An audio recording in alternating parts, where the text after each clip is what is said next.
Sampayana, Atarva, Kashyapa, Domya, Parasurama, Sukracharya, Asuri, Vitihotra, Madhuchanda, Virasena, and Akitavarna. Besides all these brahmanas and sages, he invited such respectable old men as Dronacharya, Bhisma, the grandfather of the Kurus, Kripacharya, and Dhritarashtra. He also invited all the sons of Dhritarashtra, headed by Duryodhana, and also the great devotee Vidura.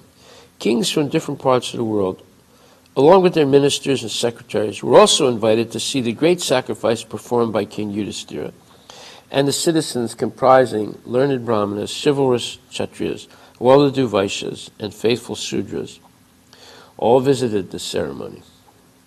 The brahmana priests and sages in charge of the sacrificial ceremony constructed the sacrificial arena as usual with a plow of gold, and they initiated King Yudhisthira as the performer of the great sacrifice in accordance with Vedic rituals.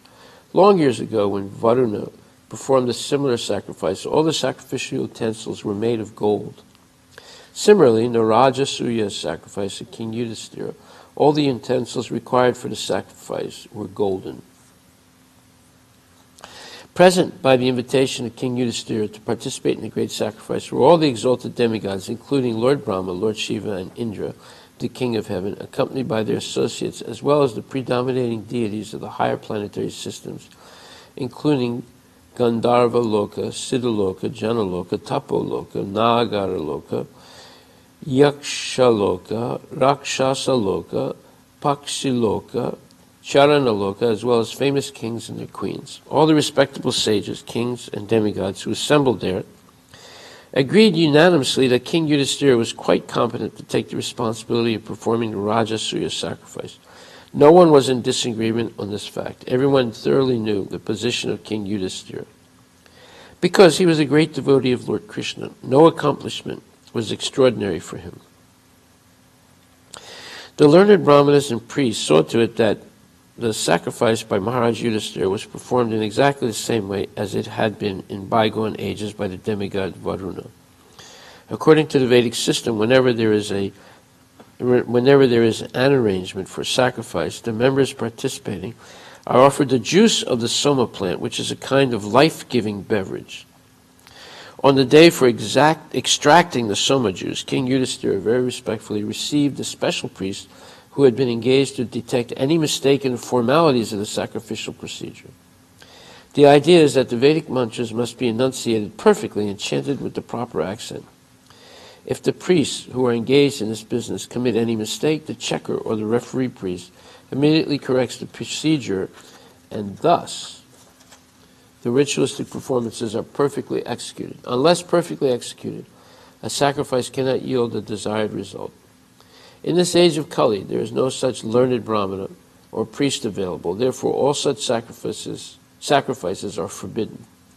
The only sacrifice recommended in the Shastras is the chanting of the Hare Krishna mantra. Another important procedure is that the most exalted personality in an assembly of such a sacrificial ceremony is first offered worship. After all arrangements were made for Yudhisthira's sacrifice, the next consideration was who should be worshipped first in the ceremony. This particular ceremony is called Agra Puja. Agra means first, and Puja means worship. This Agra Puja is similar to the election of a president. In the sacrificial assembly, all the members were very exalted. Some proposed to elect one person as the perfect candidate for accepting Agra Puja, and others proposed someone else. When the matter remained undecided, Sahadeva began to speak in favor of Lord Krishna. He said, Lord Krishna, the best amongst the members of the Yadu dynasty and the protector of his devotees, is the most exalted personality in this assembly. Therefore, I think that he should, without any objection, be offered the honor of being worshipped first. Although demigods such as Lord Brahma, Lord Shiva, Indra, and many other exalted personalities are present in this assembly, no one can be equal to or greater than Krishna in terms of time, space, riches, strength, reputation, wisdom, renunciation, and any other consideration. Anything considered an opulence is fully present in Krishna, and as an individual soul is the basic principle of the growth of his material body. Krishna is the supersoul of this cosmic manifestation. All Vedic ritualistic ceremonies, such as the performance of sacrifices, the offering of oblations into the fire, the chanting of the Vedic hymns, and the practice of mystic yoga are meant for realizing Krishna, whether one follows the path of fruitive activities or the path of philosophical speculation. The ultimate destination is Krishna. All bona fide methods of self-realization are meant for understanding Krishna. Ladies and gentlemen, it is superfluous to speak about Krishna because every one of you exalted personalities knows the Supreme Brahman, Lord Krishna, for whom there are no material differences between body and soul, between energy and the energetic, or between one part of the body and another.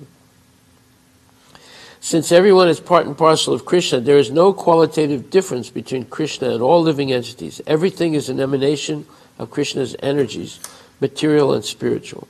Krishna's energies are like the heat and light of fire. There is no difference between the quality of heat and light and the fire itself. Also, Krishna can do anything he likes with any part of his body.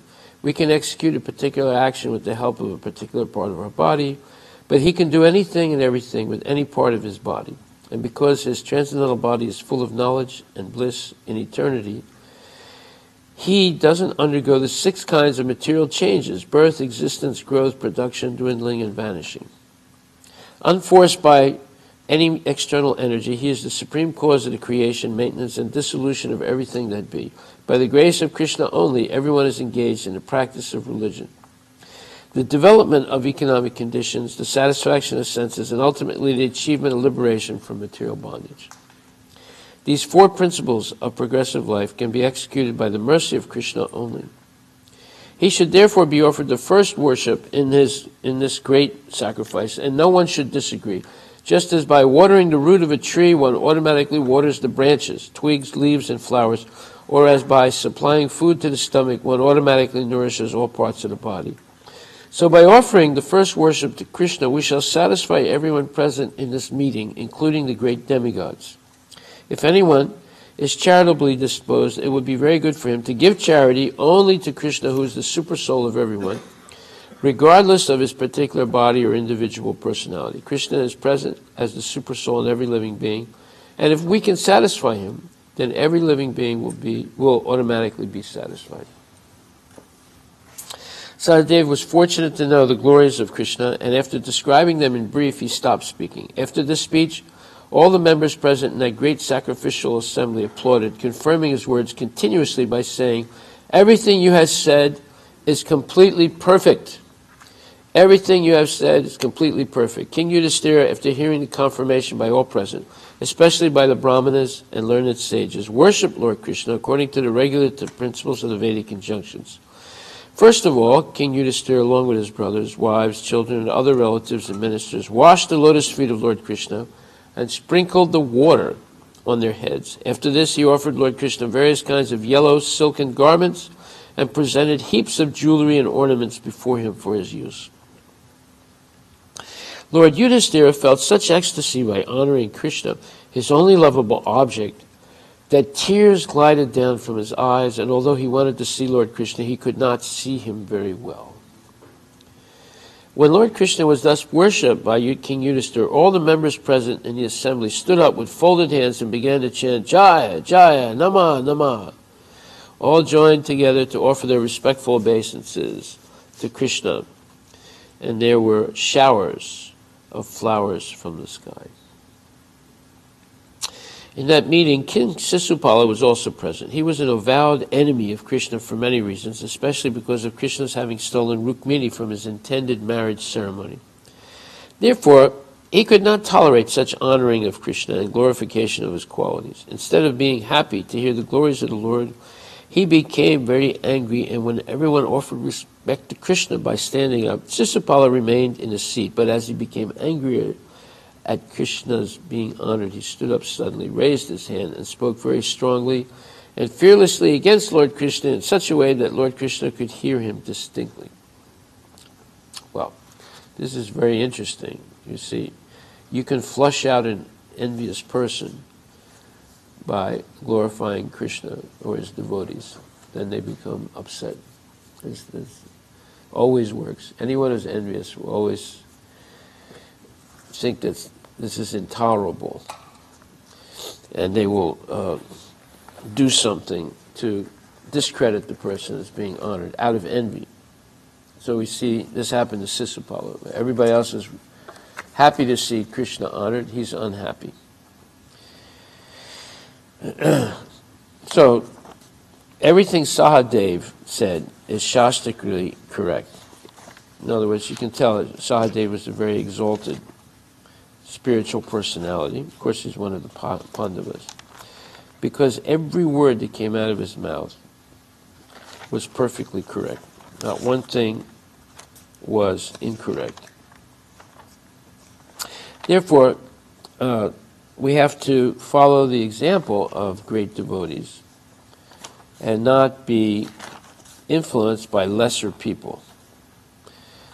In the 9th chapter of Bhagavad Gita, Krishna says, Aham hi sarva yagyanam bhoktacha prabhur evacha na tumam abhijanati tatvanatas chevantite. He says, I am the only enjoyer and master of all sacrifices, 924. Therefore, those who do not recognize my true transcendental nature fall down. Tatvanatas chevantite. So, there are different types of yagyas that are performed. But all the yagyas are meant to please Krishna.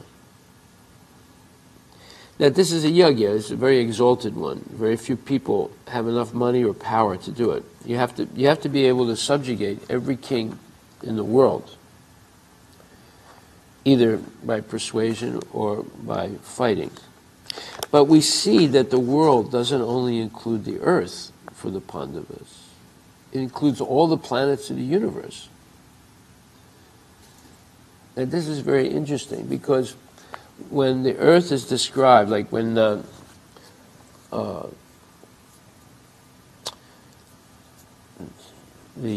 king of the monkeys, Sugriva, is describing to Rama where he's going to look for Sita, he describes the whole universe. He doesn't describe the earth only. He describes the whole universe in 4 directions from where they're talking. They're talking in the forest in India, but his description of where he's going to look on the east, on the west, on the north, and the south goes beyond the boundary of the earth, it goes right out into space. So the understanding in previous times of geography and cosmology didn't just include the earth. This shows how imperfect we are today. So far, they've only explored 400 miles from the surface of the earth. That's their space exploration. But Sugriva knew the whole structure of the universe. If you read the Valmiki Ramayana, it's just an incredible description that he gives. And here we see also that the guests invited did not include simply kings of the earth. It goes already up to Brahmaloka, Tapaloka, Maharloka, Janaloka, Indraloka. You're talking about the whole universe. People came from the whole universe to the Rajasuya sacrifice. And they're saying that King Yudhishthira did it on the same scale as Varuna, who's a Devata. So you can see very few people are capable of performing the Rajasuya sacrifice. Now, what was the purpose of performing this sacrifice? Well, King Yudhishthira explained earlier, his goal was to glorify Lord Krishna and make it known to everyone in the universe that Krishna is the Supreme Personality of Godhead. Therefore, it is very befitting that they choose Krishna amongst all the devatas present to be the best person to worship. And all the devas agreed. No one disagreed. The only person that disagreed was Sisupala because he's a nonsense. So here we see very, very important principle,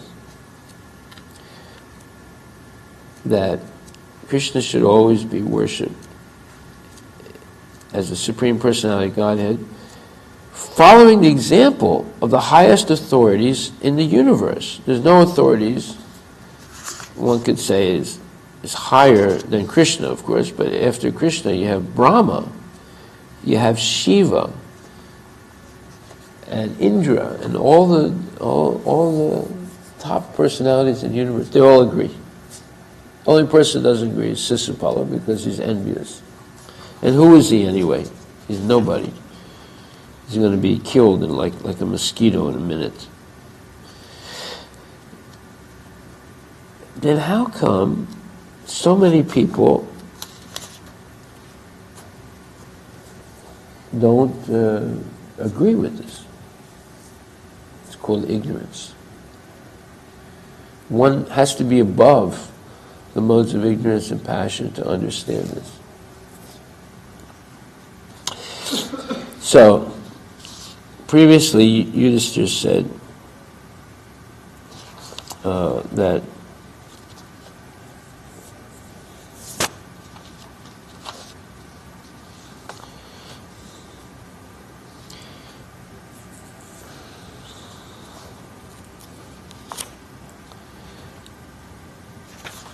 he said,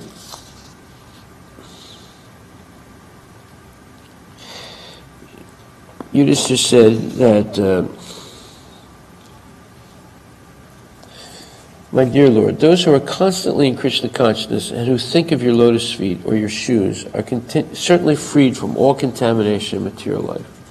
Such persons who engage in your service in full Krishna consciousness, who meditate upon you only, and offer prayers unto you are purified souls. Being constantly engaged in Krishna consciousness or Krishna conscious service, they are freed from the cycle of repeated birth and death. Or even if they do not want to be freed from this material existence by desire to enjoy material opulences, their desires are also fulfilled by their Krishna conscious activities. In fact, those who are pure devotees of your lotus feet have no desire for material opulences. As far as we are concerned, we are fully surrendered unto your lotus feet, and by your grace we are so fortunate as to see you personally. Therefore, naturally, we have no desire for material opulences. Well, someone who comes and sees Krishna every day will come to this conclusion. And people who don't come for darshan, they will not. They will think that the goal of life is achieving material opulences, material wealth, and they'll work day and night and ruin all their spare time in just thinking about making money and accumulating more and more and more. That's why darshan of the deity is so important. And we should listen to King Yudhishthira. I mean, if anybody knows Krishna, he does, right? The Pandavas do. Right? He says, therefore, naturally, as far as we are concerned, we are fully surrendered unto your lotus feet, and by your grace we are so fortunate as to see you personally. Well, when you look at the deity of Krishna, you're seeing him personally.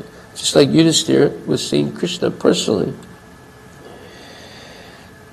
Therefore, naturally, we have no desires for material opulences. The verdict of the Vedic wisdom is that you are the Supreme Personality of Godhead. I want to establish this fact. Not for himself, not for the Pandavas, but for the whole universe. Now, why would he want to establish the fact? Well, it is a fact. Because of the ignorance of people.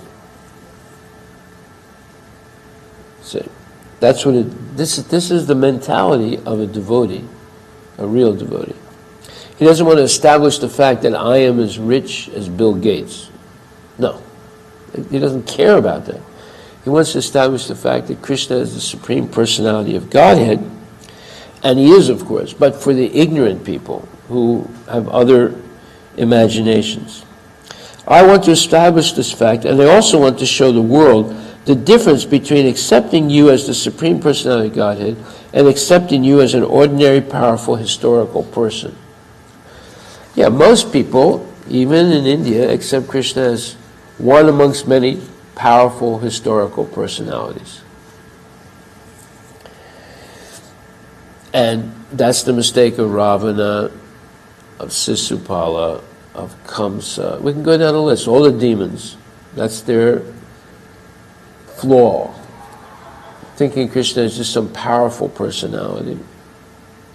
And they can be as powerful as him if they do yoga, or they get rich, or they kidnap his wife, or whatever. They come up with silly assumptions. And then they act whimsically based on a silly assumptions. And where does that all come from? From lust, lusty desires. See? I wish to show the world that no one can attain the highest perfection of life simply by taking, I wish to show the world that one can attain the highest perfection of life simply by taking shelter of your lotus feet. Exactly as one can satisfy the branches, twigs, leaves, and flowers of an entire tree simply by watering the root. If one takes the Krishna consciousness, his life becomes fulfilled both materially and spiritually. Akarma sarva karma va, moksha karma udariti, tivrena bhakti yogena, ejate purusham para. Whether one is akarma, without any material desires, akarma sarva karma va, or sarva karma, full of material desires. Akarma sarva karma va, moksha karma udariti, or desiring liberation from material existence. Tivrena bhakti yogena, by engaging in transcendental devotional service, yajate purusham para, one can attain the supreme destination of life, or one can attain the mercy of the Supreme Lord. So, regardless of what our motivation in life is, we should come to Krishna, even if it's only to satisfy our material desires. Because by coming to Krishna in the process of satisfying one's desires, one becomes purified. But when we go to Microsoft, or we go to some mundane company to satisfy our material desires, in the process of satisfying our material desires, we become more and more contaminated. Now, we're not against anyone working in a company, but unless one has darshan every day of Krishna, and then hears every day who Krishna is, and chants the name of Krishna, and takes Krishna prasadam, in all their endeavors, they'll get more and more contaminated. But if they do this, then they become more and more purified, even in the attempt of satisfying material desires, because they've come to Krishna. It's just like, if you want to warm your hand, you put it close to the fire. If accidentally you put your hand in the fire, it gets burned.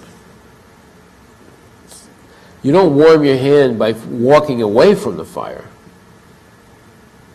Right? So you don't become Krishna conscious by staying away from Krishna. Even if you're engaged in material activities. If you stay close to Krishna, everything becomes purified, including the material activities. Why? Because one's way of thinking changes. And we're going to discuss that in a minute. So we can see why Yudhishthira is performing the Rajasuya sacrifice. He wants to establish for the whole world that Krishna is the Supreme Personality of Godhead. But that's the verdict of the Vedic wisdom anyway. Right? There's no doubt about that. And here it says, Aham hi sarva yagyanam bhukta cha Prabhu revacha. Krishna is the Bhukta and the Prabhu. He's the ultimate enjoyer of all yagyas, sarva yagyanam. And the Prabhu, he's the Lord of all living entities.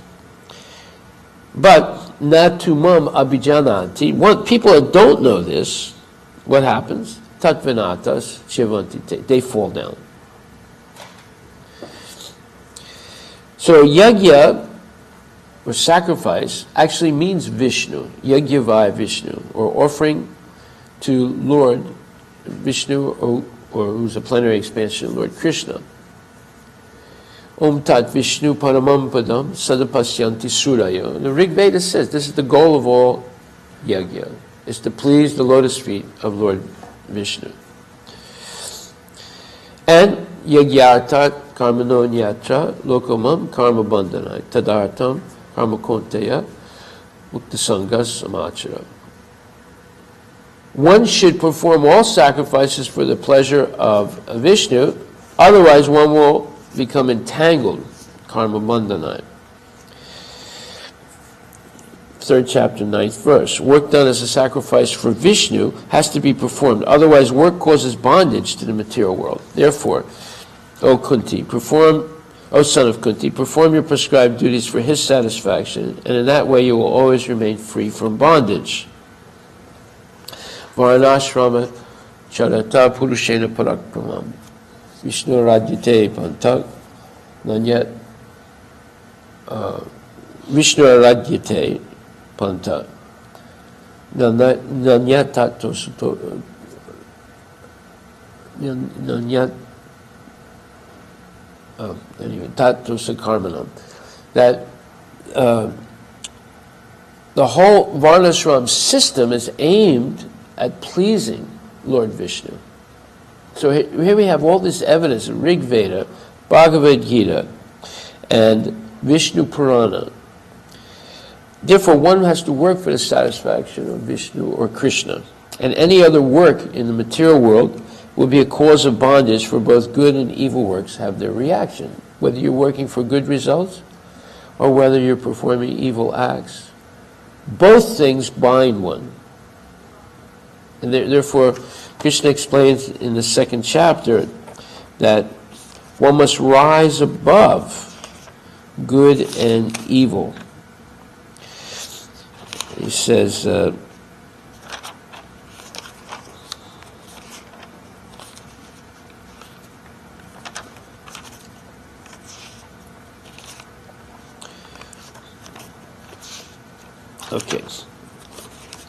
How do we recognize a person who is actually in a transcendental platform?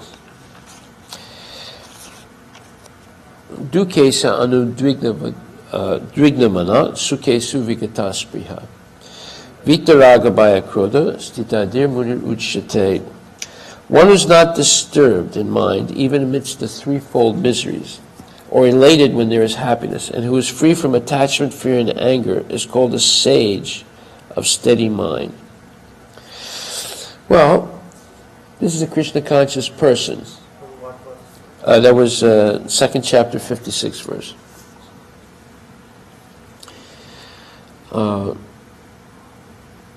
Such a person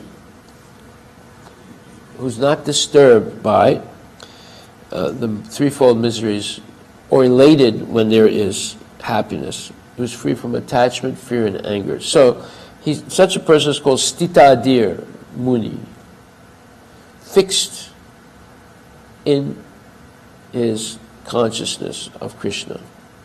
Prasanta Nishesha Manorahantara. One who has surpassed the stage of mental speculations and has come to the conclusion that Lord Sri Krishna or Vasudeva is everything. That we just read an example of a person like that. That's Yudhishthira. So, Bahunam Janmanamante, Gyanavam Mam Prapadyante, Vasudeva Saramiti, Samahatma Sudurlabhaha. 719. After many, many births and deaths, one who comes to knowledge, after either speculating or studying or whatever, they come to the conclusion, Vasudeva Saramiti. Krishna is everything. So that person becomes steady. Their mind is no longer wavering.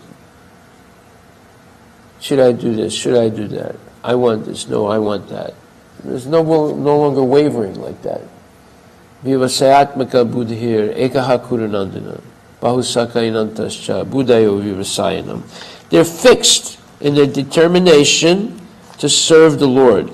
Nothing can shake that determination. So a person who is actually Krishna conscious is never disturbed by the action of the three modes of material nature: goodness, passion, and ignorance. They don't say, this is good, this is bad. In the material world, everything is bad. Because whether you get a good reaction for pious activities or a bad reaction for sinful activities, both of them are binding to the cycle of birth and death. So the devotee is not interested in good and bad. Yudhisthira wanted to always be good. It got him into trouble. I'm not saying it's bad to want to be good, but there's a difference between mundane goodness and transcendental goodness. Mundane goodness will get us into trouble. Transcendental goodness is liberating. So, when a Krishna conscious person accepts all miseries as the mercies as the mercy of the Lord, and he thinks to himself, it's only that he deserves more misery due to his past misdeeds, and he sees his miseries as the mercy of the Lord. Very interesting. It's a different way of looking at life. Just like one person was telling me, oh, my wife is always insulting me. I said, really? He said, yes. And that's okay. He said, I can take that. But she also particularly insults my mother and sometimes my father. He said, that I can't take. I said, well, you might have a point there. He said, what should I do? Well, I said, every time she insults you, you should make a vow that you're going to chant 5 more rounds. And when she insults your mother or father, 10 more rounds that day. He said, what? He said, that doesn't sound like I'm doing anything. Oh, no, I said, you're doing a lot by doing that, because that way your wife becomes your guru. She's inspiring you to chant more Hare Krishna. He said, I don't understand. I said, I know you don't understand. That's why I'm trying to explain to you. I said, if you understood, you wouldn't get upset at your wife when she insults you or your mother. He said, but how can I? He said, how can I accept her insulting my mother? I said, well, actually, she's not exactly insulting your mother. She's insulting your false ego. I said, you should ask, which mother are you insulting? Because I've had millions of mothers already. I had a mother when I was a dog. I had a mother when I was a cat. I had a mother when I was a rat. Which mother? Oh, this mother. Oh, okay. Yeah, but again, which mother? Because one mother was a nurse. One mother is the earth. One mother is the wife of my guru. One mother is the wife of the king. Another mother is the wife of a Brahmin. There's another mother is the earth. Which mother are you talking about? I have said my birth mother, that's 7 mothers. Which mother are you talking about? You see? Even the word mother, we should analyze this word. Right? So, due to a parochial point of view, which is based on our false ego, we assume things that might or might not be true. So I said, therefore, rather than get into all this analysis, which mother, which lifetime, just take her as your guru. And every time, the insult begins, click. Inside, you start smiling and say, oh, there she goes again, inspiring me to chant more Hare Krishna. I have to really thank her. He said, I don't know if I can do that. I said, no, of course you can't do it right now, because you're completely under the illusion of your false ego. I mean, that's why we're here. You don't come to the temple to increase your false ego. You come to the temple to purify it. We never say destroy it. The Mayavadis say, you must kill the ego. But that's nonsense. We don't want to kill anything. We want to purify something. Just like a criminal, we don't want to kill the criminal. We want to kill the desire to be a criminal. Just like people, we don't want to kill people. We want to kill their desire for sense gratification and increase their desire to please the senses of Krishna. See? So we have to understand what we're trying to do here. So therefore, the devotee accepts all miseries as the mercy of the Lord, thinking himself only worthy of more trouble due to his past misdeeds. And he sees his miseries by the grace of the Lord. He sees that his miseries are the grace of the Lord and are minimized to the lowest by the mercy of the Lord. Similarly, when he's happy, he gives the credit to the Lord. He doesn't say, oh, Lord, yes, I did this. Yes, you're right. I was the one that did it. No. It's all by mercy of Krishna. Did any of this happen? I'm basically an idiot, but the Lord is very kind. He permitted me to be engaged in this kind of service. It's due to the Lord, due to my spiritual master, due to all the nice devotees that encouraged me and helped me. Obviously, I couldn't have done anything on my own. Krishna gave me this body. Krishna has given me these 5 senses. He's given me the power of perception. How would I be able to do anything without this? It's all due to the Lord's mercy. On my own, I would be powerless. I wouldn't be able to see, to speak, to walk, to talk, nothing. All these facilities have been given to me. Just like today we have a facility here, this temple. It was given to us to engage it completely in Krishna's service. Not to engage it for our sense gratification. Similarly, we've been given this body to engage it completely in Krishna's service, not to engage it in our sense gratification. How long does it take to understand that? It takes a long time. Why? Because for hundreds and millions of births and deaths, we've used whatever body we were given for sense gratification. So do you think it's easy to get over that mentality? No.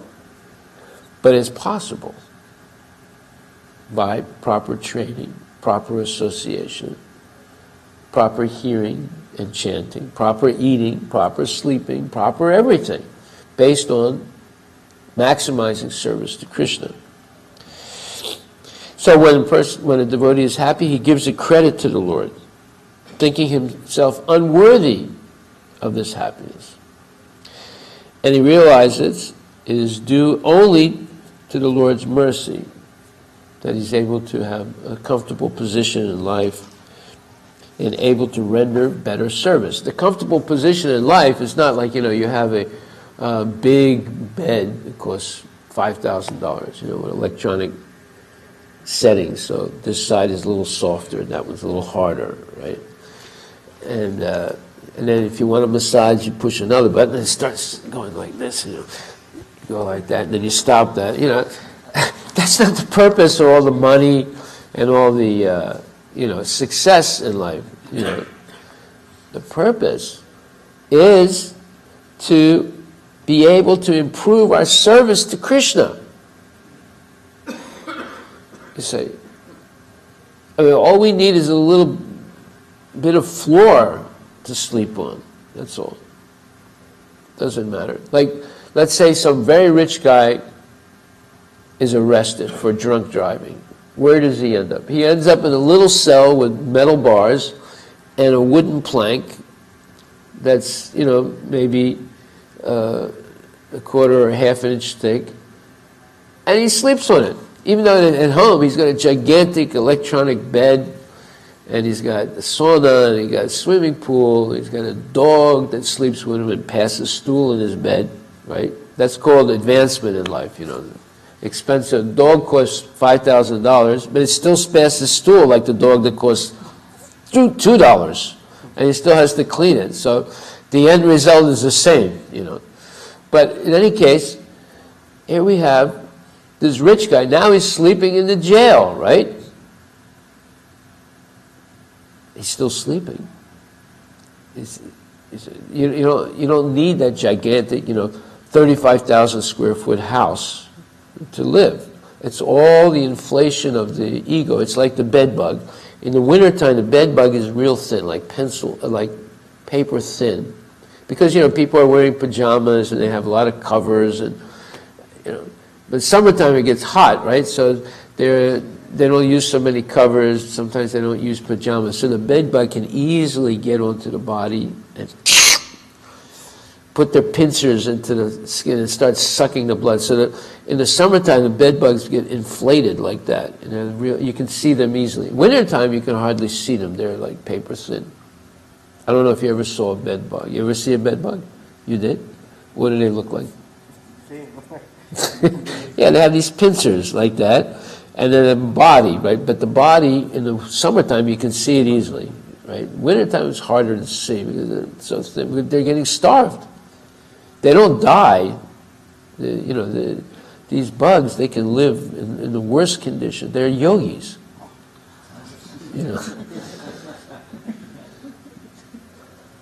But they're waiting for the right moment to suck the blood. Right? Okay, so when it comes to all these facilities, when one is successful, is to improve our service to Krishna. Now, what happens? For the service of the Krishna, the devotee becomes daring. Swashbuckling, as they say sometimes. Daring. What does that mean? He becomes daring and active, and he's not influenced by attachment or aversion. Like one time Prabhupada was in Moscow, first time and the only time he ever went there. And the devotees were having trouble eating. This was during the Soviet Union. They had everything was government controlled. So the stores, it's not like you go to a supermarket, you see, 100,000 products. They had only one type of each product, and not all products at one time. The distribution system was horrible. I went to the Soviet Union, or I went to Eastern Europe during the Soviet time. It was hard to buy anything. The only place you could find a little variety was at summer markets, but they were not there all year round. And there you could find a little bit of variety because the farmers would bring things. But in the stores, there was only, a few things. And everyone had to do their shopping there. So it was hard to get milk. You had to have your own container. And the devotees didn't realize it. So Prabhupada wanted milk. And they said, Prabhupada, we can't get it. He said, why? He said, we don't have any containers. He said, use my lota. I said, what? You use the lota in the toilet? I said, yeah, I know. You wash it very carefully. Take it. He said, but how can you do that? You tell us, these are contaminated. He said, yeah, it's contaminated, but this is a special condition.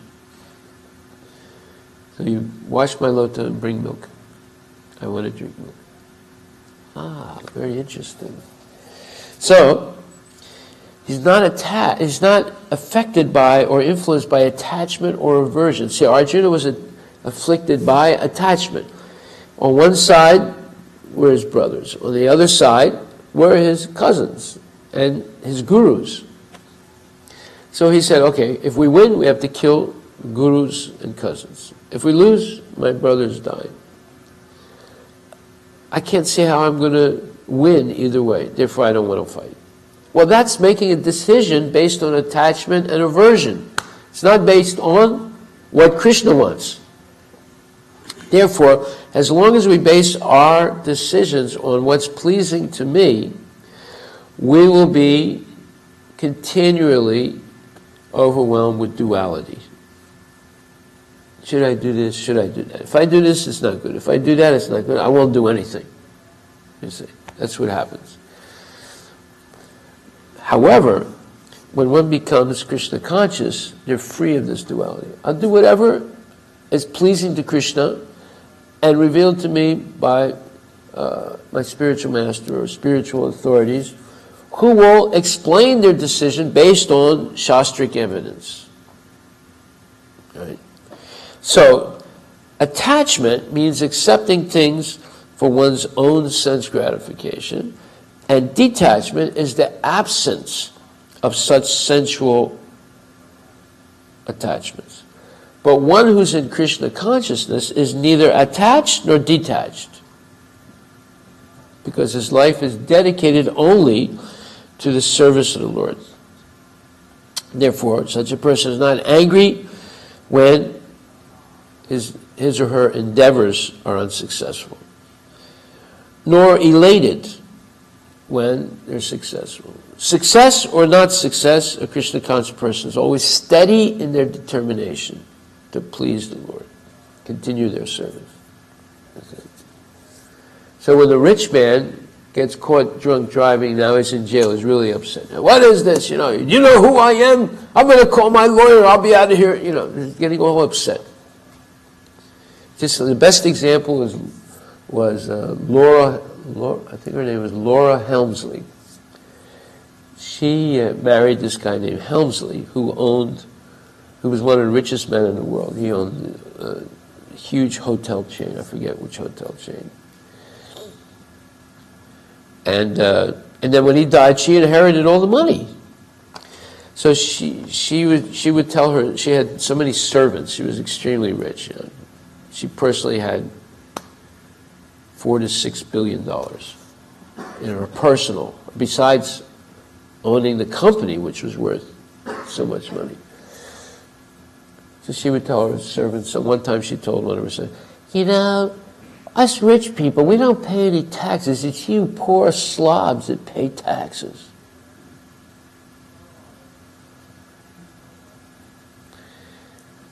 So the servant that she told that to reported her to the IRS. You see, you have to be careful what you say in life, especially in a fit of arrogance and pride. So eventually, they don't investigate right away, but eventually they investigated her. She ended up in jail. And she was a very arrogant, mean person, always belittling people, ordering them around, treating them like crap, right? She ended up in jail. And then later on she died. When she died, she left, I think, she left at least $2 million to her dog. And she built a big mausoleum. It's in a cemetery in New York. Her mausoleum for her dead bones cost $2 to $3 million. Right? So this is called the palace of the false ego. Giving money to the dog, building a big mausoleum like that for her dead bones. What is the purpose of that? There's no purpose. It's a wasted life. So devotees can escape that type of misery and wasteful life by always being engaged in the service of Krishna, understanding, like Yudhisthira, that Krishna is the Supreme Personality of Godhead, not wasting time opposing the authority of the Lord or being, as we say, whimsical. A person becomes whimsical because they're overwhelmed with lusty desires. Therefore, they make quick and wrong decisions in their life. This is explained in the 16th chapter, where it says, first of all, it says, Trivida narakasyesu dwaram nasanam atmanam kamakrodas tata lobas tasmat etat trayam tyajet. There are 3 gates leading to hell: lust, anger, and greed. This is 16th chapter, 12th verse, 21st verse, 16:21. Every sane man should give these up, for they lead to the degradation of the soul. Lust, anger, and greed. That's the title of the little booklet I wrote, right?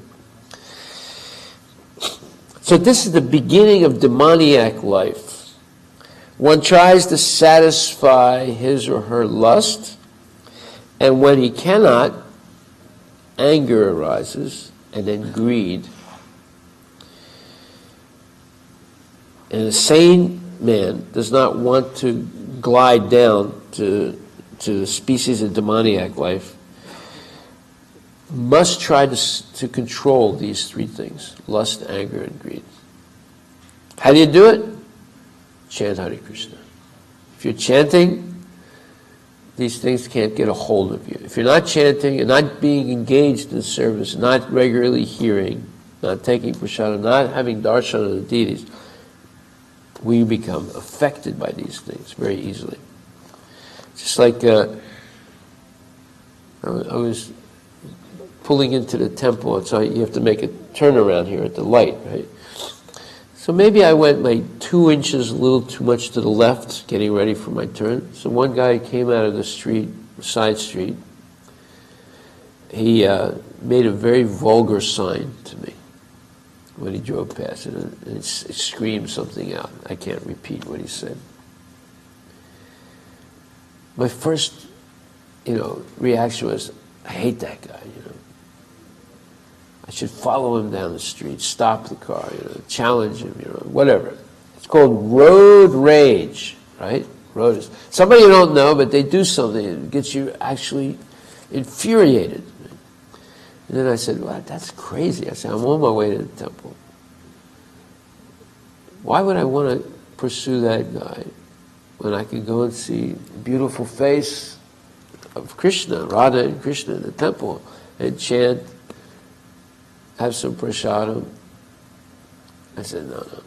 Hare Krishna, Krishna Krishna, Hare Hare, Hare Ram, Ram Ram, Hare Hare, Hare Krishna, Krishna Krishna, Hare Hare, Hare Ram, Ram Ram. By the time I chanted 3 rounds, like that, my anger went away. I forgot about that idiot.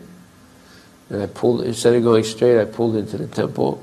I walked into the temple, I said, whew, I'm glad Prabhupada taught me how to chant Hare Krishna. You see, people succumb to these fits of rage. And it can happen like in 1 second. And then they lose their mind and they start contemplating, I hate this person, I'm going to kill this person. Right? And you can see, you read the newspaper, it's happening every day. People go into a fit of rage. Somebody gets laid off from his job, he goes home, gets a gun, comes back to the company and kills the director of the company that fired him and other workers, right? You read about that in the newspaper? It's happening every day. Or a wife tells her husband, I'm going to divorce you, and then he receives the divorce papers, and he goes and kills her.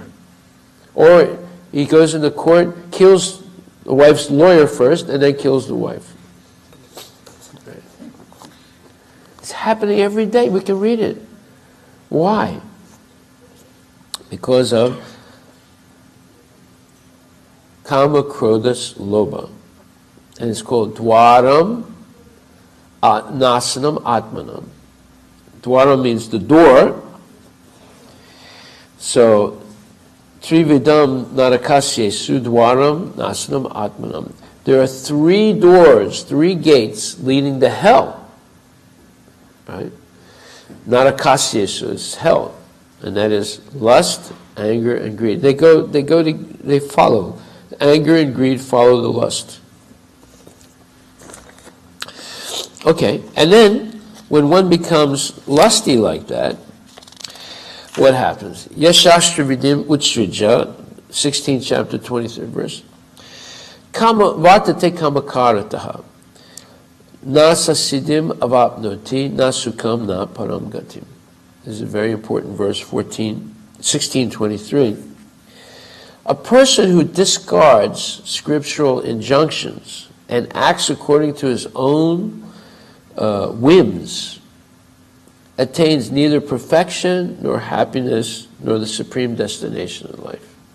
Now, yasastra vidim utsrija, one who is shastra vidim utsrija, one who gives up following the Vedic instructions. Why? Vartate kamakarataha.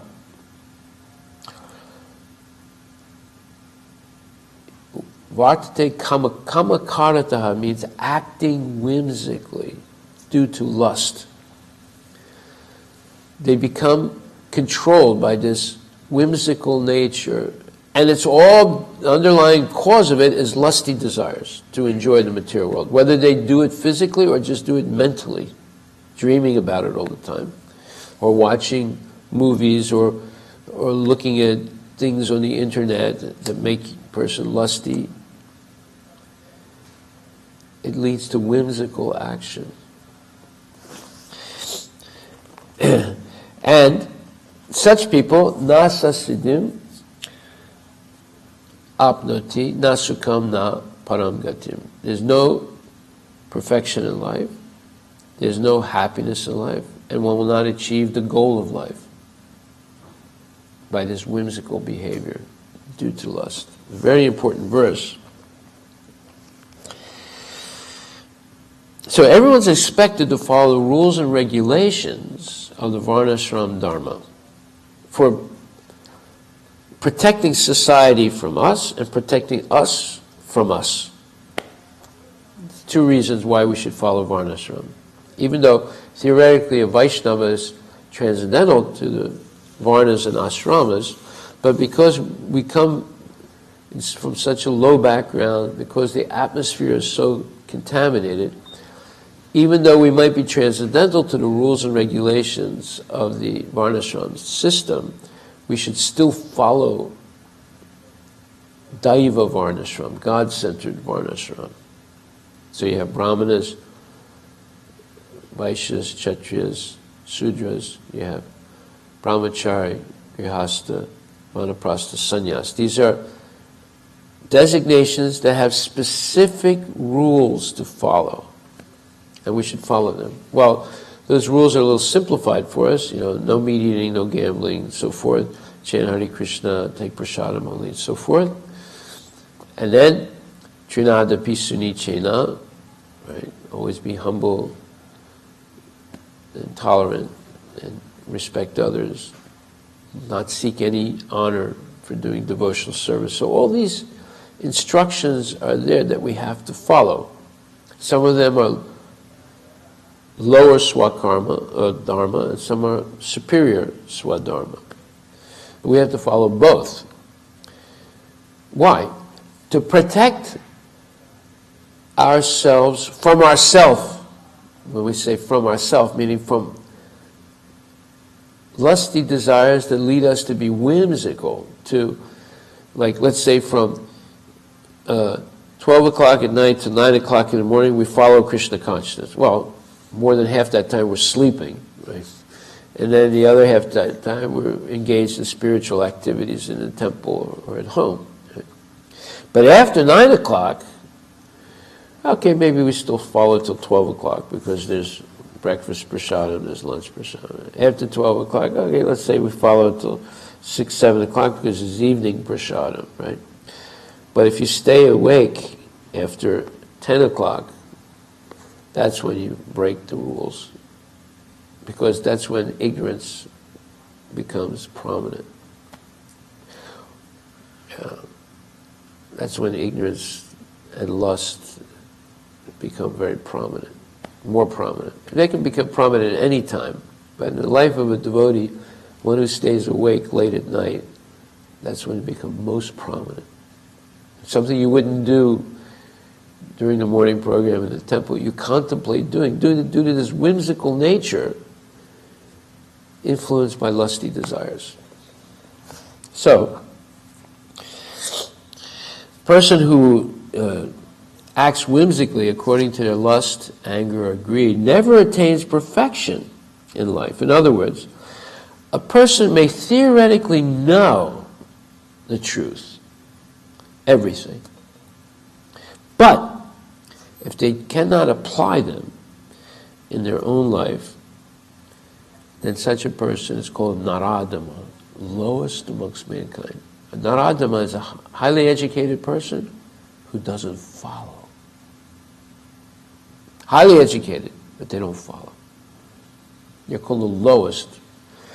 They're lower than the person who's just plain ignorant and doesn't follow. Because, you might have some excuse because he's ignorant, he's a stupid guy, right? But the person who's educated and doesn't follow is the lowest, called Naradama, amongst mankind. No one lower than that. Because they know better. They're still out of whimsical behavior, they don't follow.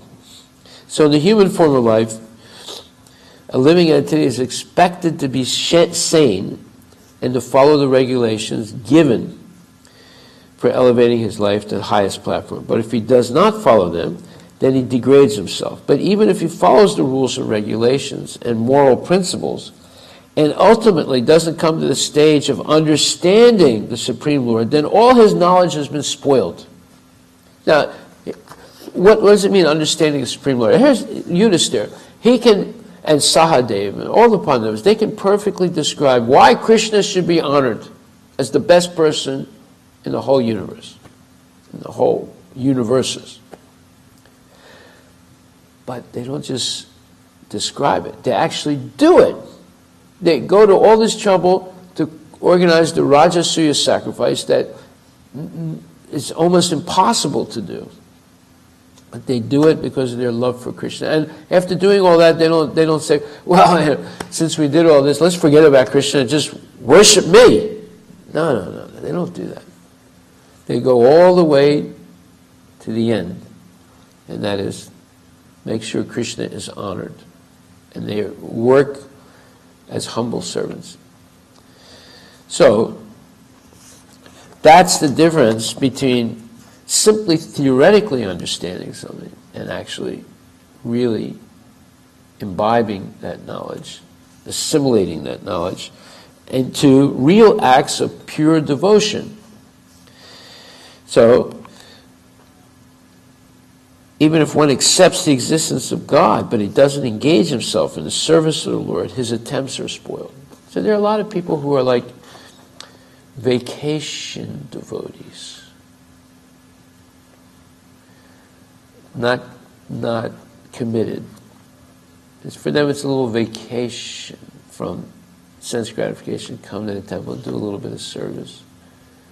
We don't deride that, that's good, it's better than nothing. But it's their vacation, it's not their vocation. Vocation means the thing you love to do. Vacation means you'll do it a little bit, You go to japa retreat. But as soon as japa retreat is over, bad habits start all over again. Because it's not a vocation, it's a vacation. So one has to rise gradually, and it's a gradual process, to the level of Krishna consciousness and devotional service. Then, when they become steady in devotional service, they can attain perfection, not otherwise. So a person who knowingly violates the rules acts in lust. He knows something is forbidden, but still he does it. This is called acting whimsically. He knows this should not be done, but still he does not do it. He knows that this should be done, but still he does not do it. That's the point. Therefore, such a person is called whimsical. Such persons are destined to be condemned by the Supreme Personality of Godhead. They can't have perfection, which is the perfection of love of Krishna, which is the purpose of human life. Human life is especially meant for purifying one's existence, and one who doesn't follow the rules and regulations cannot purify themselves, nor can they attain the real stage of happiness. So if you want to be miserable in your life, be whimsical about Krishna consciousness. Just make crazy decisions based on lust, anger, and greed. And you not only will not be successful, you will be miserable. You won't be happy.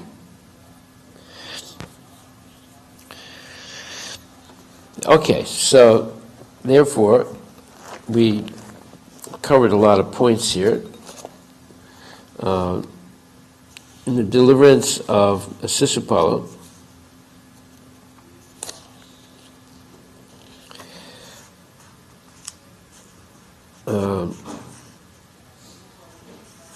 Now Sisupala gets up after Sahadev spoke so eloquently. And he said, "Ladies and gentlemen," I can appreciate how the statement of the Vedas that, after all, time is the predominating factor. In spite of all endeavors to the contrary, the time element executes its own plan without opposition. For example, one may try his best to live, but when the time of death comes, no one can check it. I see here that although many stalwart personalities are present in this assembly, the influence of time is so strong that they have been misled by the statement of a boy who has foolishly spoken about Krishna. Ouch. Now he's going to insult Krishna big time. Now, but it sounds like he's a very educated man, right? He's talking about time, element. How can he be educated when Krishna says, "Kalosmi," I am time, right? So he's not educated. He's speaking with educated words, but everything he's saying is foolish and shows his ignorance. Huh? He's a Naradama.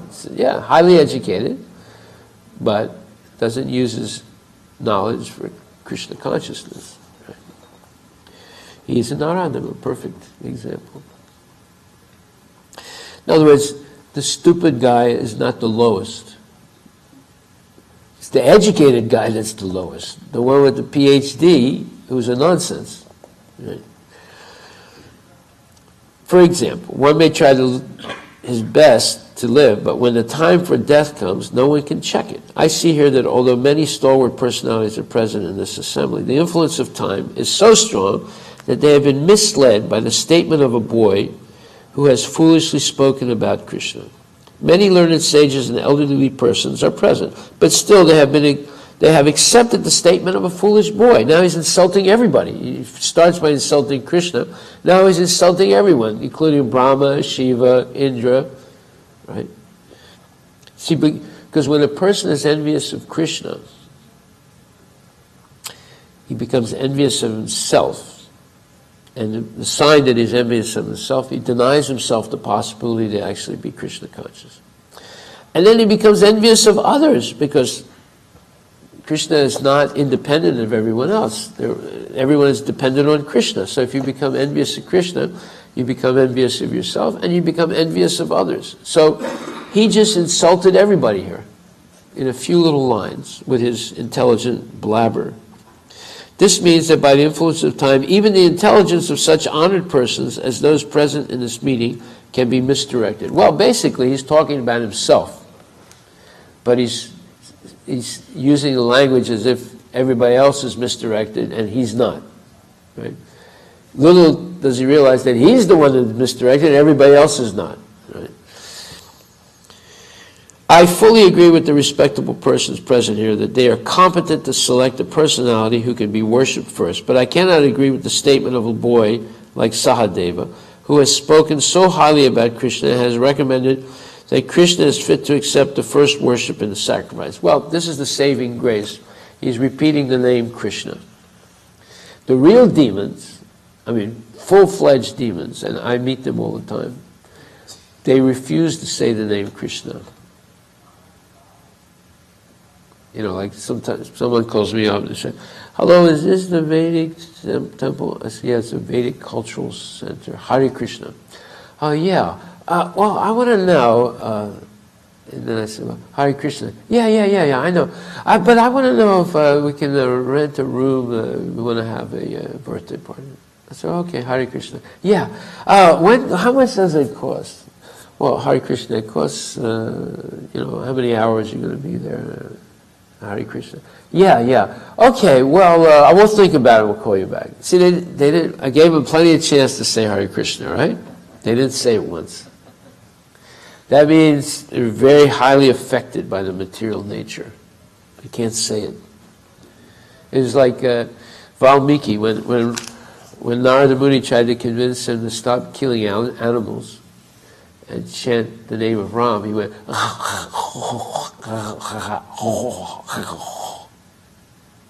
he couldn't say the name of Ram. Narada was shocked. So, oh my God, he said, you committed so many offenses in your life. You've killed so many animals and committed so many sins, you can't even say the name of Ram. He said, well, let me try again. He couldn't say it.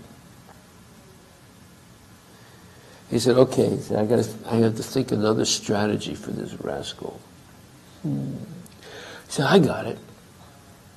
You like to kill, don't you? He said, oh yes. He said, okay. Then your mantra is Mara. Can you say it? He said, Mara? Oh, Mara, Mara, Mara, Mara. Okay, now I want you to repeat Mara, Mara. Mara, Mara, Mara, Mara, Mara, Mara, Mara, Mara, Mara, Mara, Mara, Mara. See how smart Narada is?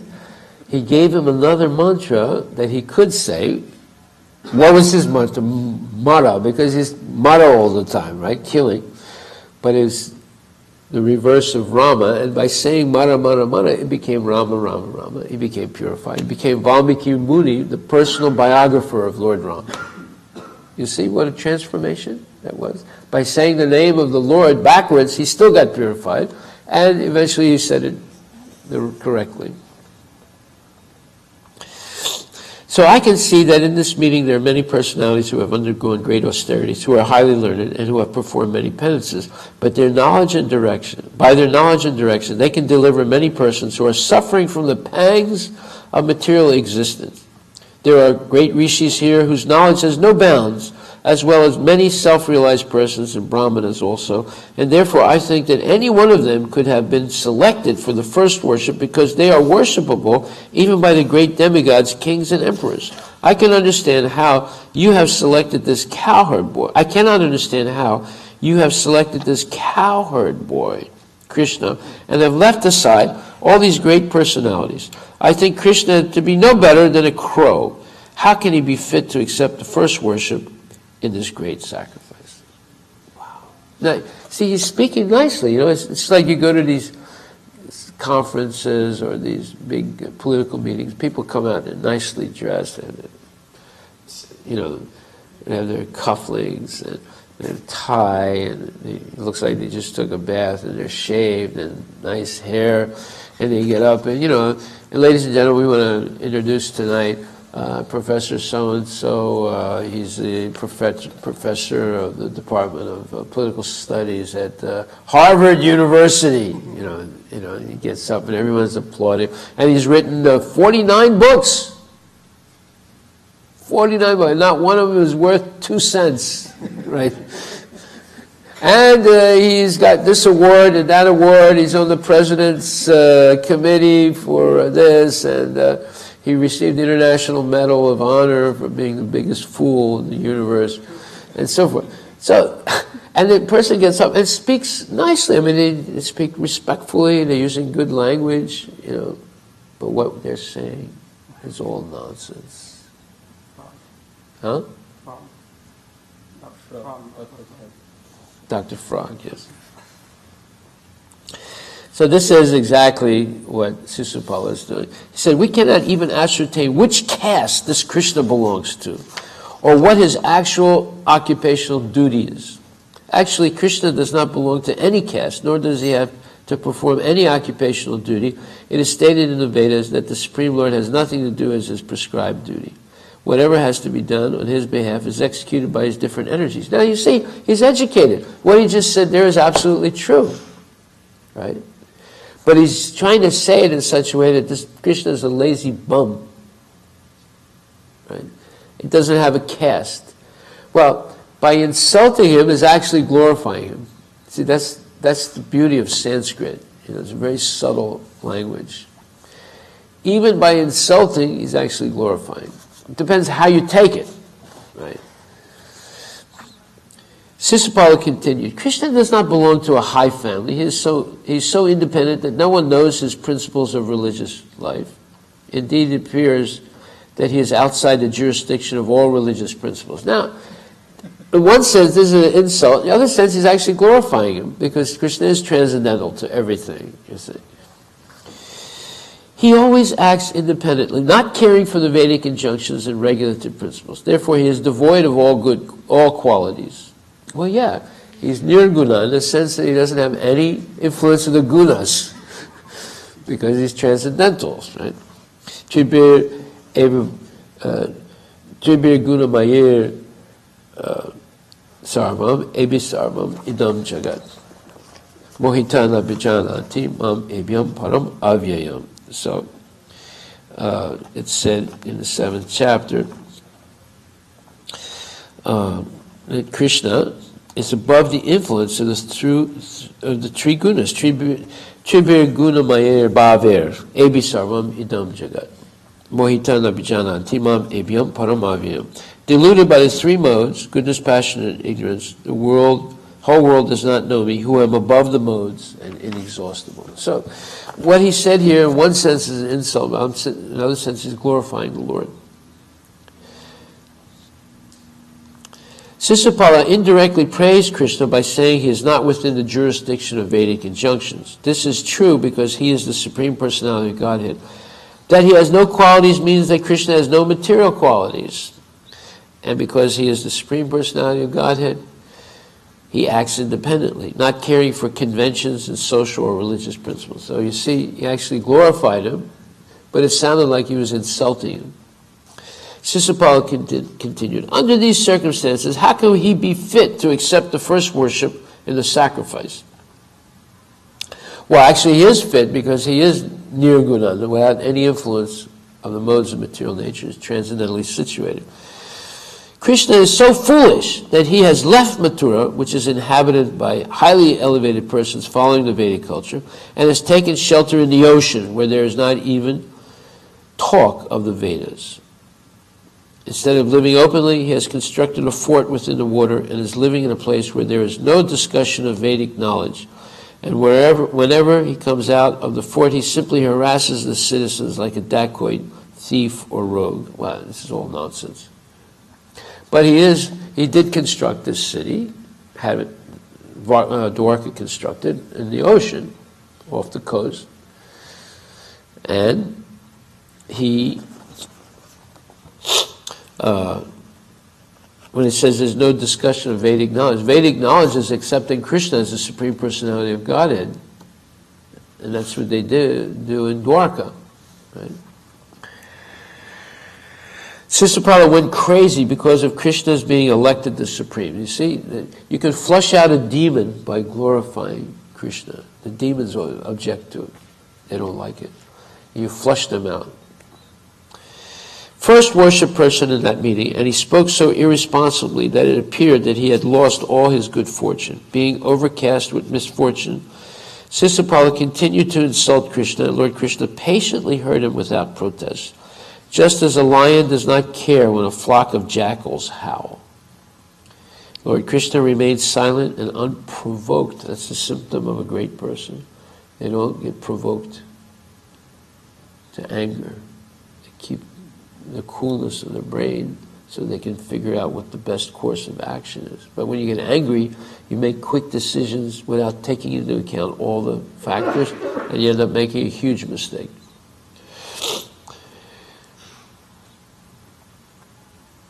Krishna did not reply to even a single accusation made by Sisupala, but all the members present in the meeting, except for a few who agreed with Sisupala, were very much agitated, because it is the duty of any respectable person not to tolerate blasphemy against God or his devotee. Yeah. So if we're sitting here and someone says, well, you're Prabhupada, you know, he did this, and we just sit there, oh, interesting. That means we're nonsense. We've committed a sinful activity by accepting to remain inactive while someone's insulting Krishna or his devotees. And it's a sinful thing to remain inactive and not do anything when someone insults Krishna or Prabhupada or whatever.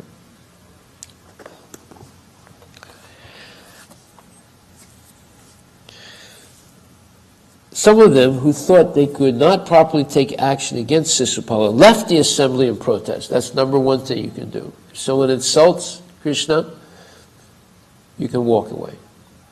Not accept to hear it anymore. Covering their ears with their hands in order not to hear further accusations. Thus they left the meeting condemning the action of Sisupala. It is the Vedic injunction that whenever there is blasphemy of the Supreme Personality of Godhead, one must immediately leave. If he does not do so, he becomes bereft of his pious activities and is degraded to a lower condition of life. All the kings present belonging to the Kuru dynasty, Matsya dynasty, Kekaya dynasty, and Shinjaya dynasty were very angry and immediately took up their swords and shields to kill Sisupala, who was so foolish that he was not even slightly agitated, although all the kings present were ready to kill him. So, one thing you do is go away. The other thing you can do is kill the person. It's not so recommended here to do such a thing, but it is a course of action when someone insults Krishna.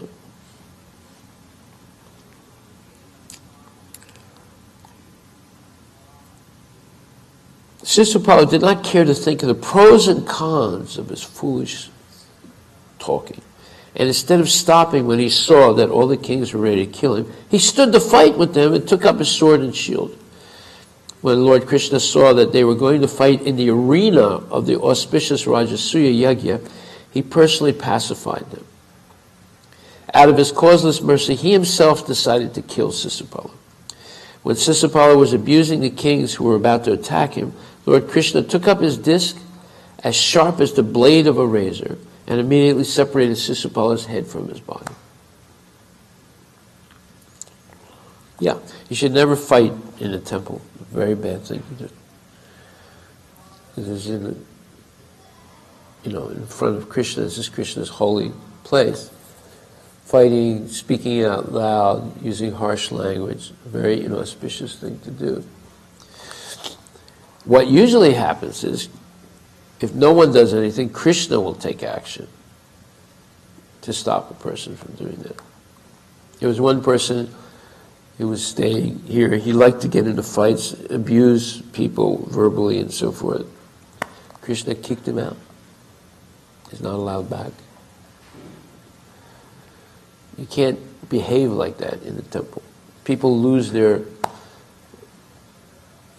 control, start speaking harsh words, speaking out loud, insulting in the temple. They will be asked to leave and most probably not come back, especially if they've made a habit of it. It's unacceptable behavior in the temple. Temple is a holy place. People have to act with proper decorum out of respect for Krishna.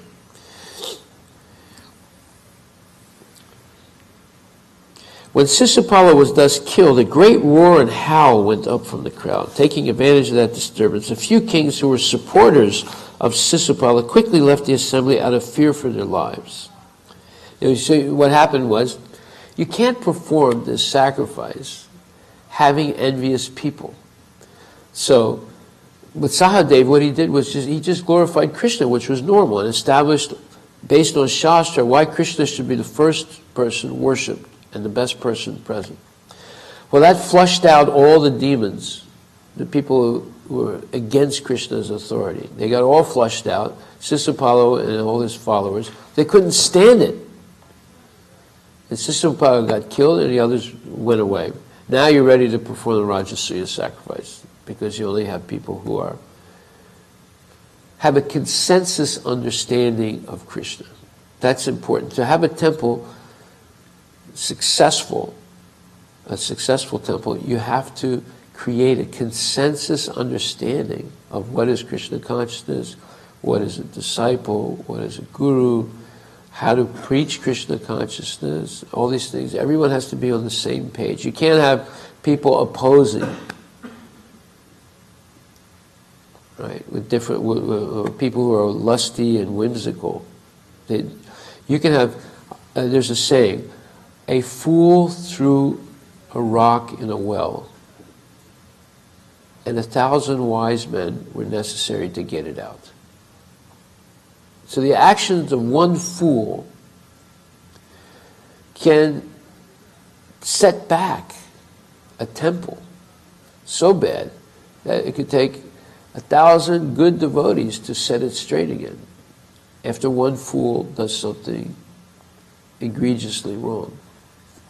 So you have to be very vigilant in the temple not to tolerate any nonsense behavior.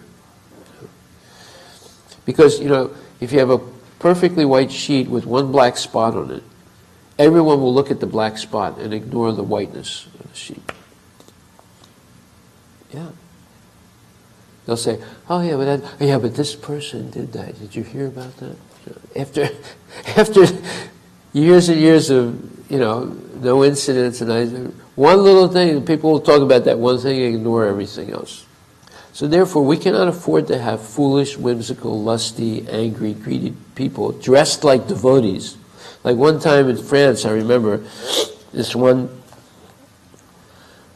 person joined, and our mistake was at that time, we would shave people up right away, give them a dhoti, put tilak on them, give them beads, to chant on, and take them out with us. And, everyone would say he's one of them, he's got to be a devotee.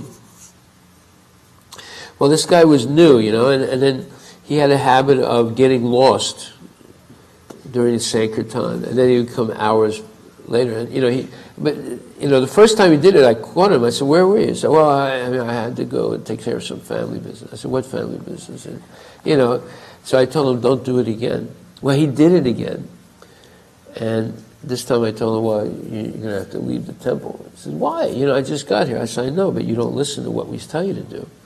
We don't know what you're doing. I mean, you're dressed like a devotee. What if you go to a bar?" He said, "No, I didn't do that." I said, "What if you smoke a cigarette?" "Well, no, I don't do that in public." "Do you do it in private?"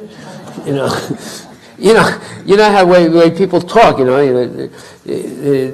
If you don't ask them specifically, they say, "Well, I didn't lie. I didn't do it in public, right? You didn't ask me if I did it in private, right?" So I tell him, "You have to leave. But before you leave, we have to cut your sikh off." So why is that? I said, "Because you can't leave the temple with a sikha, even if you're dressed normally, because people think you're one of us." So he cut his sikha off and he left. The next day, some guy came and he was railing like, "You guys are phonies. I hate you. You're just like everybody else. You say you're spiritual, but you're not." I said, "Sir, what's the matter?" I said, "Well, I saw one of you smoking a cigarette and sitting next to this girl and trying to fondle her in the subway." I said, "One of us? What do you look like?" "Oh, he was like this tall." He described that devotee. See, it was the second time he did it. He got lost. He didn't come back on time. He separated, right? First time he did it, he said it was some family thing. So I sort of excused him. I said, "But I warned him, don't do it again." He did it again the next day. This time, he did the worst thing possible. Dressed as a devotee, he was trying to come on to some girl. He was smoking a cigarette, right? And the worst thing possible. And what happened? This man comes and he's screaming at us that you guys are no good. You're just like everybody else. You say you're spiritual, but you're not spiritual. He said, we can't afford to have even one person who's not following properly, but who's accepted as a devotee because they're dressing like one and they speak like one. It's too damaging. Therefore, there has to be a consensus understanding. So it's better that a person be honest and say, "Look, I'm not a devotee. I'm not going to dress like a devotee. I'm not going to act like a devotee. I will try and follow as much as I can, but people will know me for what I am, not a devotee. If I make a mistake, I'm responsible for it. I don't want the temple to suffer because of my lack of seriousness." But if someone dons the garb of a devotee and puts the tilak on and has a bead bag and is chanting and at the same time doing despicable things, that's the Naradama. Educated person who doesn't follow. Just like Sisupala, who was highly educated. He was seeing Krishna. He had personal association with the Lord, right? And he's insulting the Lord not only privately, in public, in front of Lord Shiva, Lord Brahma, Indra, all these exalted great sages. So when one becomes envious of the Lord, there is no limit that they will not pass, that they will not go through to insult the Lord and denigrate the Lord. There's no limit because of enviousness.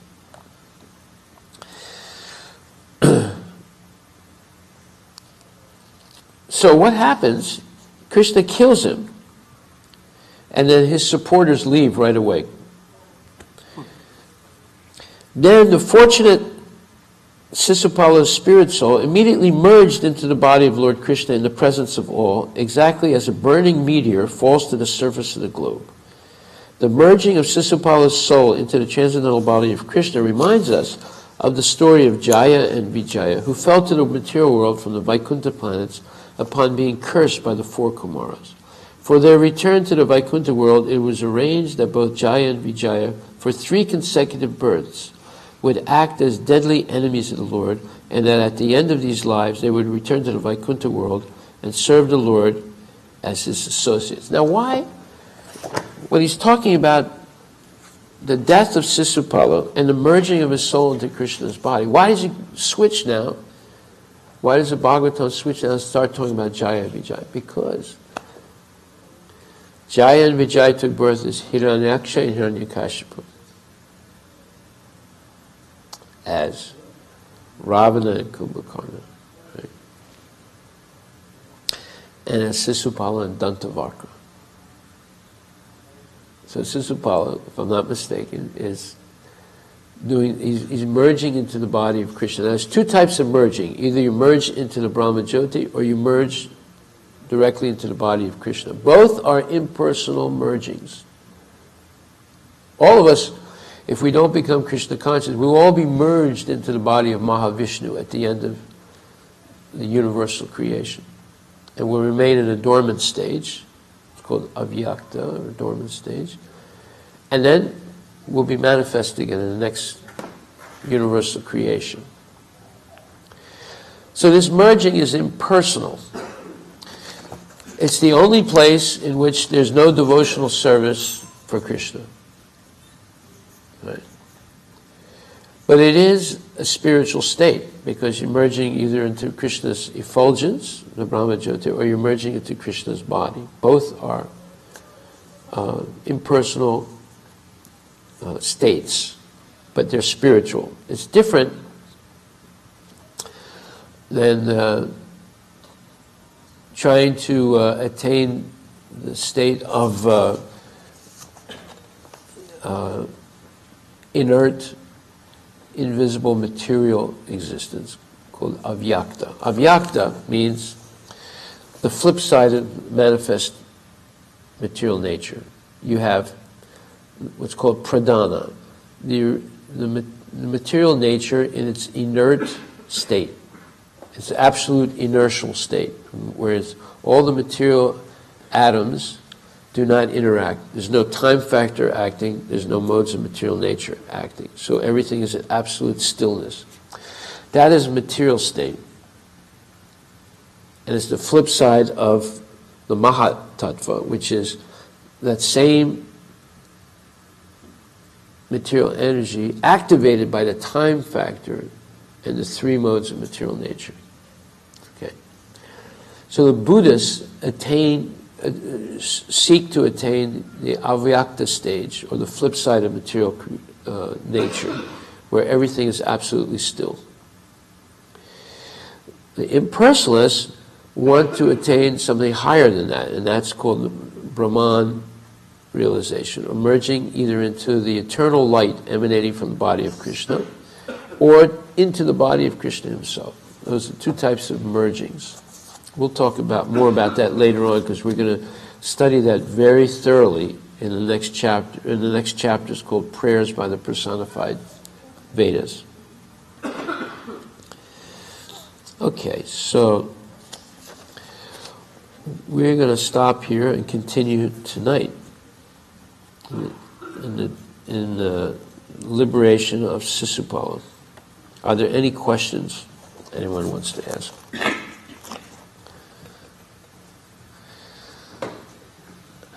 Welcome back, Arun Prabhu. Hare Krishna. So the question is, where is the line of tolerance that a devotee needs to draw when somebody is insulting Krishna? No, there's no tolerance. Either you walk away, or you kill them, or you convince them to stop doing it and apologize. So kill them out of the question. Walk away is an option if you're not strong enough to convince them to stop and apologize. Or if you're really, good, then you can convince them to stop and apologize. But usually, when you get into an argument and they continue, they get worse at it. So you have to judge the level of the person. If they have a little bit of goodness in them, you might be able to stop them.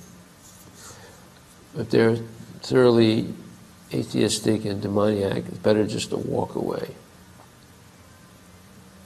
Yeah. You talk about in a lecture. See, there's a difference between us killing someone and Krishna killing. See, Krishna, he killed Sisupala. Sisupala attained liberation. If we kill someone, they won't attain liberation.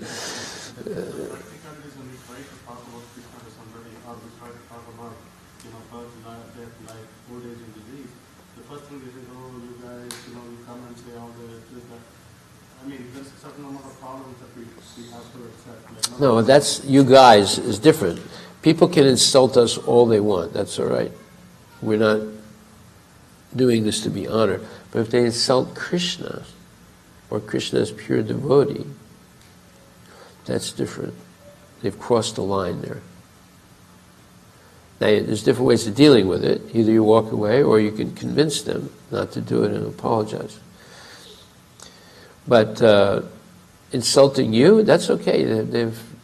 That's, gratuitous. They can do it all they want. You're not your body. Yeah. If I'm not mistaken, I think nectar devotion says that you have to kill yourself also. What? You have to kill yourself, if that kind of an act happens, I think nectar devotion. Well, but you're already dead. You're dead to material life.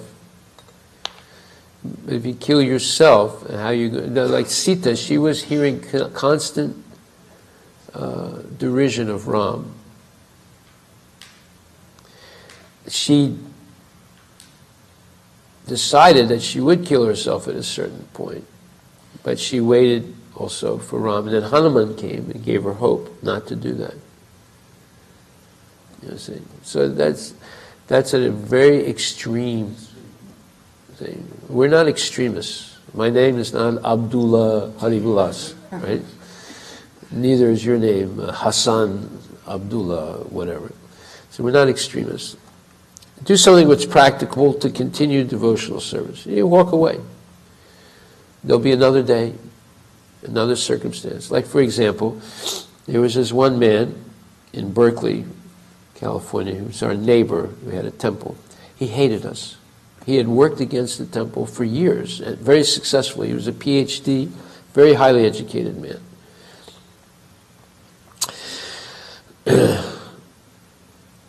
And one day I was chanting my rounds early in the morning, and this man would park, he had a truck, he would park it on our side of the street. Right? And I noticed he had a gas leak. I said, it's dangerous. His car was leaking gas, there was a whole puddle of gas. So I went and I got some sawdust and things, I put it there, and this was like 5:30 in the morning. I went to the man's house. He was right across the street, he was our neighbor. I knocked on his door. So he didn't come, so I knocked a little louder. He didn't come, I knocked louder, and he finally came. He didn't open the door, he went to push the curtain like this. He had some kind of this little hat on, like a pajama hat, had pajamas on. He looked a little tired, like that, on the other side of the window. I said, calm down. I said, your truck is leaking gas. Your truck is leaking gas. Huh? Your truck is leaking gas. Oh. So he opened the door. I said, what'd you say? I said, your truck is leaking gas. He said, what? So you want to come and take a look? So he puts his shoes on, gets a bathrobe on, walks across the street with me, and I said, look, your truck was leaking gas. You have a leak in your gas tank. He said, who put all that sawdust? I said, I did. You did that? I said, yeah. He said, thank you. He said, I have to take care of this. It's dangerous. I said, yeah. So I went my way, he went his way, right? Now, about a month later, he came to the temple and asked for me. He had never come to the temple. He hated the temple. He had always was reporting us to the police. He was starting court cases against us. He was like a terrible guy. He came to the temple and said, I'd like to talk to you. I said, sure, come in. We sat down, and he said, you know who I am, right? I said, yeah, I know who you are. He says, I've been against you guys since you first moved in here. I said, well, I know, everybody has their own opinion. I said, yeah. And I'm the one who organized all the neighbors against you guys. I said, I heard, And I'm the one that got, restrictions of this and fines for this. And he went through a whole list of things that he did. He was very successful in what he did, right? I said, I know. He said, but you know what you did the other day changed my opinion. I said, really? It was actually nothing. He said, you say it's nothing. He said, but I consider it. You were a good neighbor. He didn't have to do that. In fact, who knows what would have happened.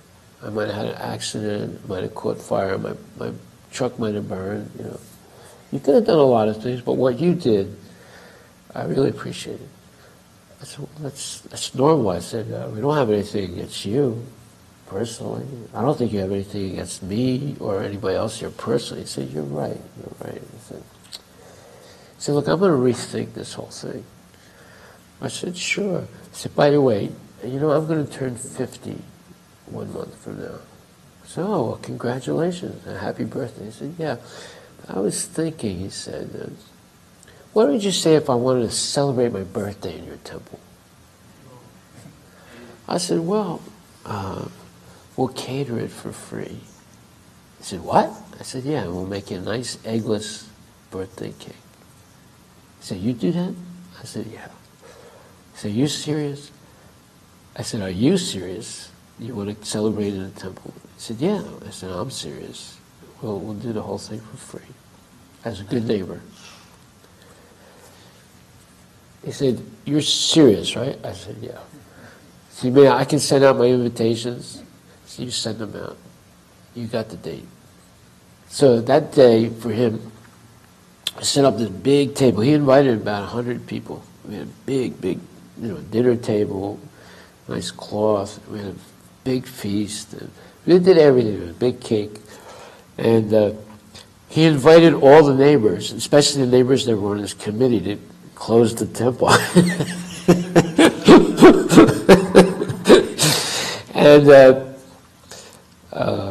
And we had this. We had these bottles that looked like champagne, and it wasn't champagne, but it was like sparkling apple juice, Martinellis, and we had wine glasses and things. So he wanted to have a toast, right? So we had a big birthday cake, and when he got up, everyone raised their wine glass, right? It wasn't wine, but they were. And he said, I want to make a toast. He said, you all know who I am, and I'm really happy you're all here. And you might think this is incongruous that we're doing this in the Hare Krishna temple. So I think, I'm a little surprised myself. He said, then he explained the story about the gas leak in his truck. And he said, you know what, then I realized, maybe these guys are not that bad at all. They're actually good neighbors. And I've had an epiphany, I've had an awakening, and I would like to encourage all of you to get to know these people better.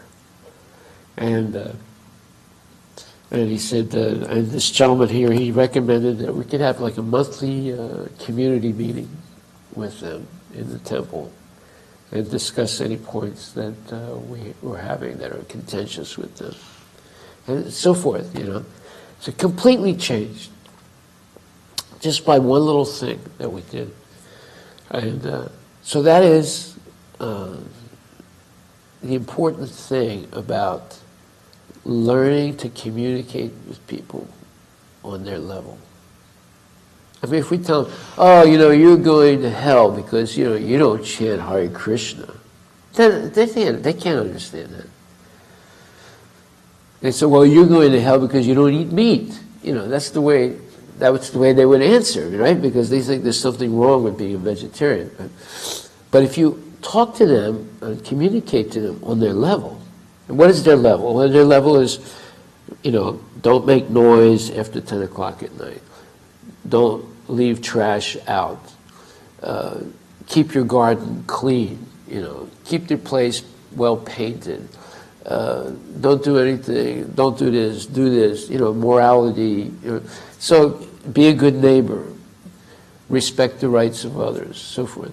So if you act like that, then they can identify with you. They can say, well, these are normal people. I mean, they dress different. I say, hallelujah. They say Haribol, right? So what's the difference? I say hallelujah. They say Haribol. But on the human level, they're as good or better than us. So we can respect that. So Prabhupada also said that everyone, even if they disagree with the philosophy of Krishna consciousness, they will appreciate the devotee behavior. If a devotee acts as a real devotee, they will appreciate it because they don't smoke, they don't drink, they don't philander, they don't eat dead bodies, they don't gamble, they don't lie, they don't cheat, they're respectful. So how can you not respect people? Even if they have a different philosophy, still you can respect those qualities. But when a person is supposed to be not a cheater, not a liar, and they find out that you lie, you cheat, that's it, finished. They won't listen to anything you say. You can have the truth, but no one will accept it from your mouth because you're a liar, you're a cheater, you're a philanderer, you smoke marijuana, or whatever. So we have to be very careful. It's better to say the truth. I'm not a devotee, and I'm going to do nonsense, but I'm not going to do it in the guise of a devotee. I'll just be a nonsense, and I'm not going to dishonor Prabhupada or Krishna by my low-class behavior. Or I'm a low-class person, but I'm going to take the advice necessary to correct myself. And I'm not going to do anything to dishonor Krishna consciousness or Prabhupada or Krishna. If I can't control myself, then I'll walk away and I won't embarrass the movement. I'll do whatever nonsense I have to do. And one day, if I'm strong enough, I'll come back. But the worst thing is to pretend to be a devotee and do all kinds of nonsense things and dishonor Krishna and Prabhupada, because you're not dishonored. The dishonor goes to Krishna. People say, well, look at this person. He claims to be a devotee, but he's doing all this nonsense. That means his God is no good. That means his mantra is no good. That means his guru is no good. You see? You're not just dishonoring yourself. Your dishonor doesn't mean much, right? But your dishonor will dishonor Krishna and Prabhupada and the holy name and everything we're doing. So there's only one choice, that is to become really good. There's no half good. There's no such thing as a half chicken. Half chicken is no chicken, right? So you have to make a decision to go all the way, to be integrally Krishna conscious. That's why we have regular class every day. That's why we have a regular program every day. We have regular service every day. We have regular prasadam. It's to help people become completely good, not half good. And that's our purpose here. All glories to Srila Prabhupada. Are there any questions?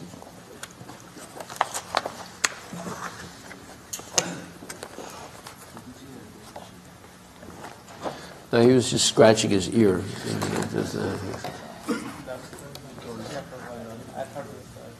Yeah, okay. The question was like in lecture you talk about like whimsical behavior comes through your conditions of being lusty, greed, and anger. And Lust is the main thing. Follows the lust, and even if you're practicing, and it can catch you like due to conditions, or you said like those things. But No, if your practice is on a very low level, it can catch you easily. so now it's happened due to lust. Then what are the solutions to subdue the lust? How to control the lust so that we don't get into the trap of whimsical behavior, whether Mamchayo vibhicharena bhakti yogena sevate sagulam samatityaita brahma bhuyaya kalpate. One who always engages in devotional service and never falls down is free of the influence of modes of material nature and will attain the supreme destination. So you have to be so engaged in devotional service, there's no time for nonsense. But when you say, well, I did my 10 minutes of service today, now I'll do my 10 hours of nonsense at home where no one can see or hear me. No, you have to be, by the end of the day, after having worked, after having done the shopping, come home, take a shower, and then come to the temple and do service, you're exhausted. You can't, even if you wanted to do nonsense, you can't, right? So you take rest early and you wake up early and start all over again, chanting your rounds. So there should not be enough room to put a pin into your schedule. That means you are managing your time, or you're being managed properly. So there's no time for nonsense. You want to do nonsense, but there's no time for it because you're so engaged either in work, family, or Krishna consciousness. Even at work, you're engaged in Krishna consciousness. Even with the family, you're engaged in Krishna consciousness. You have to organize it like that. Any little laxity, Maya comes in. Right? And as soon as Maya comes in, there's going to be complications, misery, frustration, anger, lust, greed. So as soon as you're feeling this lustiness, this greediness or anger, you know that there's a big gap somewhere in your schedule. You're not actually engaged enough. That's why these thoughts are coming. The other question was like you said while talking, like devotee is neither attached or neither detached. So He's neither attached or detached. He's dedicated. yes, I wanted to Dedicated. 100% to serving Krishna with no other desire. Pleasing Krishna. So how he is not attached and at the same time he is not detached also? Well, because he's not attached to sense gratification. He's not detached from Krishna consciousness.